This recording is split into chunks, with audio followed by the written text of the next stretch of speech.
Good evening students, my self Neha Saxena. और आज अपन देखेंगे गृह विज्ञान कक्षा 11 का बहुत ही इम्पोर्टेंट सा टॉपिक, टीकाकरण।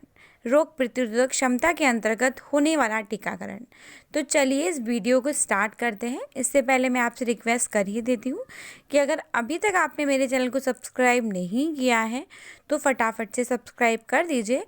और जो वीडियो है कक्षा 11 का बहुत ही महत्वपूर्ण है, तो अपने फ्रेंड्स और रिलेटिव्स में शेयर करना बिल्कुल भी ना भूलें। तो चलिए स्टार्ट करते हैं। रोग प्रतिरोधक क्षमता अर्थात टीकाकरण। तो इसमें अपन देख रहे हैं कि जन्म के पूर्व प्रत्येक शिशु को गर्भ में एक निश्चित वातावरण प्राप्त होता है, मतलब एक एनवायरनमेंट प्राप्त होता है जिसमें क्या होता है, जो बच्चा होता है वो स्वयं को सुरक्षित महसूस करता है।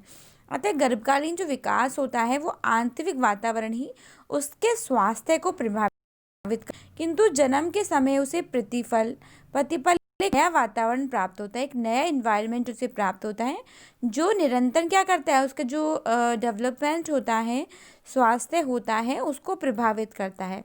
वातावरण में विद्यमान जो हानिकारक, जो डेंजरस तत्व होते हैं वो बच्चे को प्रभावित करते हैं। ठीक है। फिर आपने देखा कि बहुत सारे सर्वे हुए और उससे पता चला कि 2/3 जो भारतीय बच्चे होते हैं उनको जन्म के प्रथम माह में टिटनेस के टीके ना लगने के कारण वो मर जाते हैं। लगभग 25% जो शिशु हैं वो डायरिया के कारण मर जाते हैं। डायरिया के कारण मतलब लूज मोशंस के कारण मर जाते हैं। ठीक है। फिर क्या देखा आपने कि डायरिया हुआ या डिहाइड्रेशन हुआ या खसरा हुआ, डिप्थीरिया हुआ, पोलियो हुआ और तपेदिक हुआ, ये 50 से 52 लाख बच्चे मौत के मुंह में समा जाते हैं। रीजंस क्या है? सिर्फ एक ही है, वो है इनका होने के कारण ऐसा हो रहा है। तो सरकार ने क्या किया? सरकार ने कुछ स्कीम्स बनाई, कुछ तरीके बनाए और उसके आधार पे निर्णय लिया कि चलिए अपन टीकाकरण स्कीम शुरू करते हैं। ठीक है। ताकि जो माता है, पिता, अभिभावक हैं, वो बच्चों को समुचित स्वस्थ वातावरण कर सके। ठीक है, प्रोवाइड कर सकें। तो उसके तहत टीकाकरण प्रोग्राम चलाया गया। तो प्यारे बच्चों, अब क्या देखते हैं अपन? इम्यूनिटी का मतलब होता है, इम्यूनाइजेशन में अपन ने देखा कि किसी भी रोग को रोकने के लिए अधिक जो व्याधिकरण होता है, प्रतिरोधक क्षमता उत्पन्न करना होता है। रोकने की क्षमता को अपन रोग प्रतिरोधक क्षमता कह सकते हैं। संक्रामक रोगों से बचाव हेतु शरीर में विभिन्न प्रकार के एंटीजन को प्रवेश कर शरीर की प्रतिरोधक क्षमता को बढ़ाया जाता है। विशिष्ट बीमारी के प्रति व्यक्ति स्वास्थ्य की सुरक्षा करता है। प्रतिरक्षीकरण में आपने देखा कि बीमारियों के बचाव के परिवर्तित रूप मरे हुए अथवा कमज़ोर करके उनके जीव विष से वैक्सीन बनाई जाती है। और ये जीव जब निर्मित मात्रा में शरीर में पहुंचती है तो क्या होता है, या तो मृत बैक्टीरिया ले लेते हैं या जीवित बैक्टीरिया ले लेते हैं। उसका जो टॉक्सिन होता है, वैक्सीन होता है जो बनाई जाती है, उसे बॉडी में टीकाकरण के माध्यम से पहुंचाया जाता है ताकि जो वो उसके शरीर में उस बीमारियों से लड़ने की क्षमता उत्पन्न हो जाए। तो चलिए अब अपन आगे देखते हैं प्यारे बच्चों। फिर आपने क्या देखा कि जो बीमारियां होती हैं वो शरीर को क्या कर देती हैं? परेशान कर देती हैं, बीमार कर देती हैं। तो उसको सुरक्षित रखने के लिए इंजेक्शन के थ्रू या फिर मुंह के थ्रू वो दवाई पिलाई जाती है। अधिकांश जो टीकाकरण कह लीजिए आप, वो 2 तरीके से होते हैं। पहला होता है प्राथमिक टीकाकरण या प्रतिरक्षीकरण और दूसरा होता है आपका गौण प्रतिरक्षीकरण। तो प्राथमिक प्रतिरक्षीकरण में रोग प्रतिकारिता उत्पन्न करने से एक या एक से अधिक इंजेक्शन लगाए जाते हैं। प्राथमिक इंजेक्शन निश्चित समयावधि के लिए होते हैं, अतः धीरे धीरे यह समय व्यतीत कर रोग प्रतिरोधक धीरे धीरे कम हो जाता है। ठीक है, रोग से लड़ने की क्षमता क्या हो जाती है?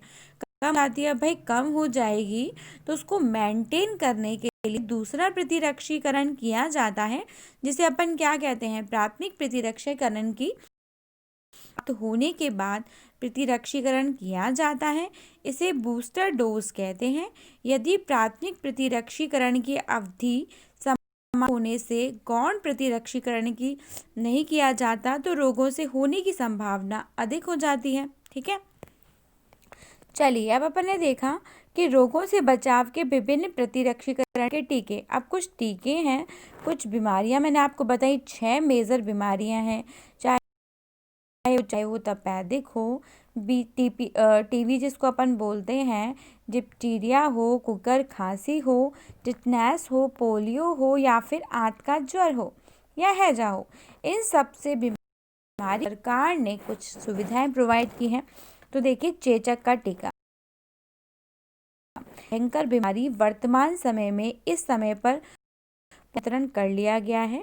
ये कब लगाया जाता है चेचक का टीका? जन्म के प्रथम सप्ताह में चेचक का टीका लगा दिया जाता है।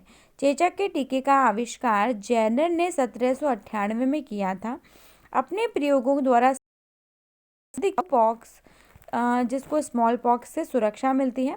चेचक के टीके में वैक्सीन वायरस अर्थात काऊ पॉक्स को शरीर में प्रविष्ट कराकर सक्रिय निरोध क्षमता उपार्जित की जा सकती है। विधि से लगाया जाता है। और चेचक प्राथमिक टीकाकरण कराने से पूर्व इस बात पर विशेष ध्यान देना चाहिए कि बच्चा ज्वर से पीड़ित ना हो। भाई, उसको बुखार नहीं होना चाहिए, कमजोरी नहीं होना चाहिए और त्वचा रोग नहीं होना चाहिए। भारतवर्ष में अब यह बीमारी पूरी तरीके से क्या हो चुकी है? समाप्त हो चुकी है, खत्म हो चुकी है। चलिए, अब अपन देखते हैं 1975 में इसकी आखिरी रिपोर्ट प्राप्त हुई थी। किसकी? चेचक की।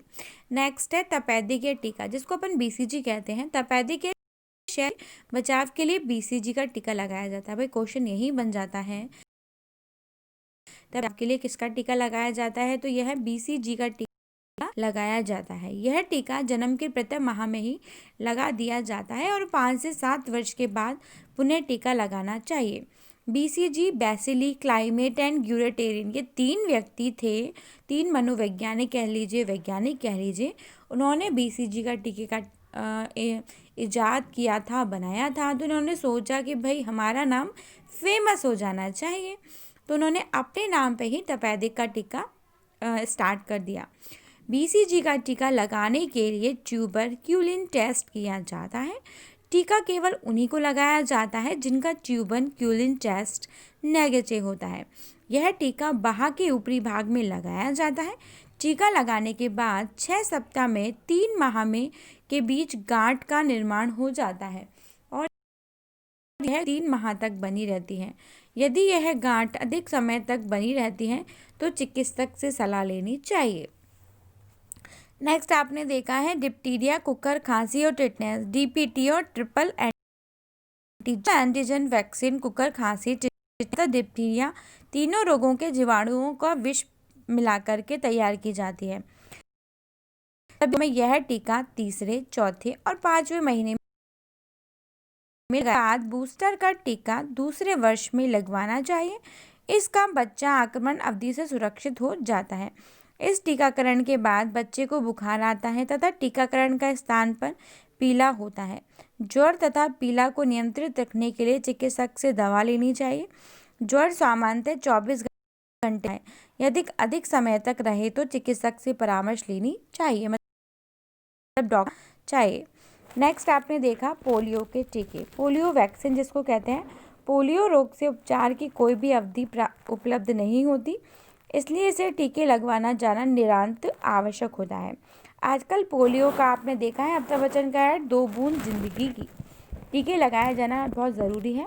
आजकल पोलियो के टीके की बूंदें मीठी गोलियों के रूप में मुंह में द्वारा दी जाती हैं। मुंह के माध्यम से दिए जाने के कारण प्रतिक्रिया स्वरूप बुखार आ जाता है। इस तरीके की सिचुएशन दी गई है। ट्रिपल वैलेंट पोलियो टीका हमारे देश में उपलब्ध है और यह 2 से 3 माह की अवस्था में दिया जाना प्रारंभ किया जाता है। टीके की जो 3 आखिरी खुराकें होती हैं 8 सप्ताह के समय अनुसार दी जाती हैं। इस रोग के निरोधक क्षमता में वृद्धि करने के लिए वृद्धि में एक खुराक दी जाती है। जहां ओरल पोलियो वैक्सीन उपलब्ध नहीं होती है वहां पोलियो के इंजेक्शन का युक्त प्रयुक्त किया जाता है। यदि बच्चे को दस्त लगे या उसके आसपास वायरस रोग की पीड़ित हो तो पोलियो वैक्सीन नहीं दिया जाना चाहिए। ट्रिपल एंटीजन वैक्सीन को एक ही समय में दिया जाना उपयुक्त होता है। फिर नेक्स्ट आंत का ज्वर। इसे थायराइड कहते हैं, टाइफाइड कहते हैं या पैराटाइफाइड कह लीजिए। मोती झरा अथवा आंत का जर भारत में बहुत ही प्रचलित रोग है। टाइफाइड और पैराटाइफाइड का संयुक्त टीका बाजार में उपलब्ध है। कभी कभी हैजे का टीका भी इसमें सम्मिलित कर लिया जाता है। जब बच्चे को 2 वर्ष के बाद इसमें कुछ छोटा तभी यह टीका लगाया जाता है। यह टीका साधारणतः 1 से 4 सप्ताह के समयानंतर पर लगाया जाता है। गौण टीका प्रतिवर्ष लगाया जाना चाहिए। टाइफाइड का टीका लगाने का सर्वोत्तम समय ग्रीष्मकाल का प्रारंभ है। इंजेक्शन में पैराटाइफाइड का टीका भी होता है। इंजेक्शन लगाने के स्थान पर पर्याप्त पीड़ा होती है और बुखार आ जाता है। हैजे का टीका आप देख लीजिए, टाइफाइड के टीके के समान ही हैजे का टीका होता है। 1 या 2 वर्ष की आयु में लगाया जाता है। इसे गर्मियों में लगाया जाना अनिवार्य होता है। प्रारंभ में 1 से 4 सप्ताह में समानांतर पर 2-3 बार इंजेक्शन लगाए जाने चाहिए। गर्मियों में रोग प्रतिरोधक क्षमता को बढ़ाने के लिए टीके लगवाने चाहिए। बहुत सारा इंपॉर्टेंट रोग प्रतिरोधक क्षमता टीका वीडियो आई होप आपको समझ में आया होगा और अपन ने 6 मेन बीमारियों के बारे में समझा। अगर आपको मेरा वीडियो अच्छा लगा तो फ्रेंड्स और फैमिली में शेयर करना बिल्कुल भी ना भूलें। Thank you so much.